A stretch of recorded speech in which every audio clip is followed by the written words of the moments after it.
Maring tinutulan ng mga trucker ang kautusan ng LTFRB na nagbabawal sa pagbiyahe ng mga truck na 15 taon o mahigit pa ang tanda. Kung hindi na raw sila papayagan makabiyahe, paano na ang paghahatid ng mga produkto? May ulat on the spot si Jay Sabali. Jay? Rafi, nagsama-sama nga ang iba't ibang trucking organizations dito sa harap ng LTFRB para magsagawa ng kilos protesta laban sa ipinatutupad na non-confirmation year ng ahensya kung saan pinagbabawal bumiyahe ang mga truck na may edad 15 taon pataas. Isang mahabang convoy ng mga truck operator ang nag-iikot sa iba't ibang opisina sa port area sa Maynila. May mga nakasabli tarpaulin sa mga sakyan na may nakasulat na ibasura ang non-confirmation year order ng LTFRB. Napakalaki raw kasi ng epekto nito, di lamang sa kanila kundi maging sa publiko. Magkakaroon daw kasi ng artificial shortage ng goods, maging port congestion. Ayon sa grupo, sa 300,000 daw na naka-reason truck, nasa 80% daw ay mahigit 15 taon na ang tanda. Sa datos daw na nakuha nila sa LTO sa taong 2019 daw, 19,000 na truck ang di makakabiyahe kung ipatutupad ang kautusan. Ang isang truck daw ay nagkakahalaga ng 2.7 milyon. Ibig sabihin sa 2019 daw, nasa 53 billion pesos ang kailangan para mapalitan ng mga truck na di makakabiyahe. Giit ni Teddy Herbacio, presidente ng IMTA, hindi dapat basehan ang taon ng truck kundi ang roadworthiness dahil kahit luma na daw ang truck pero maayos at nasa kondisyon ito ay hindi ito delikadong ibiyahe. Nagtataka rin daw siya kung bakit mga naka-franchise na truck lamang ang hinigpitan pero ang mga pribadong truck na lampas 15 taon ay pinapayagan naman daw bumiyahe.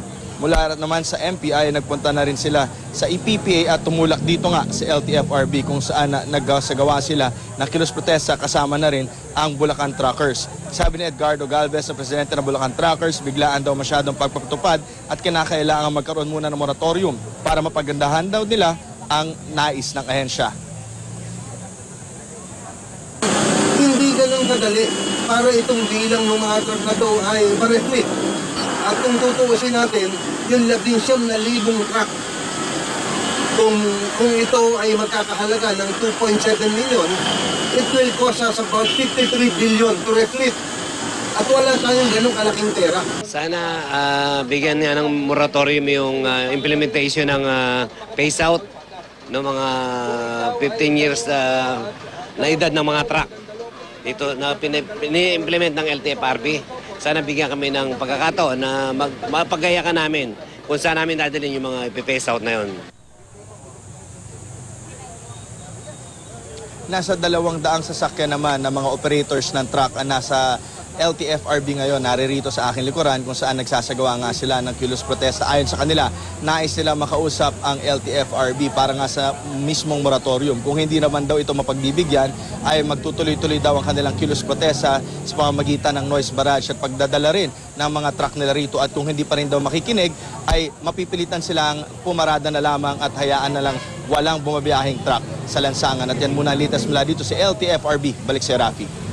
Jay, bukod dun sa nabanggit mo, may mga suggestion pa ba itong mga truckers na ito para dun sa luma nilang mga truck? Pwede ba silang humingi ng tulong mula sa pamahalaan para ma-upgrade itong kanilang mga truck? Dahil alam naman natin, napaka-importante yung kanilang role sa ating ekonomiya. Tama yun, Rafi, no? Sabi nga nila, bukod dun sa moratorium na kanilang inihingi, baka maaari din naman daw silang bigyan ng mga iba't ibang tax program ng gobyerno tulad ng mas mababang tax, loans at iba pa para mas mapadali ang pagkuha nila ng mga bagong modelong truck. Rafi? Okay, maraming salamat. Jay Sabale.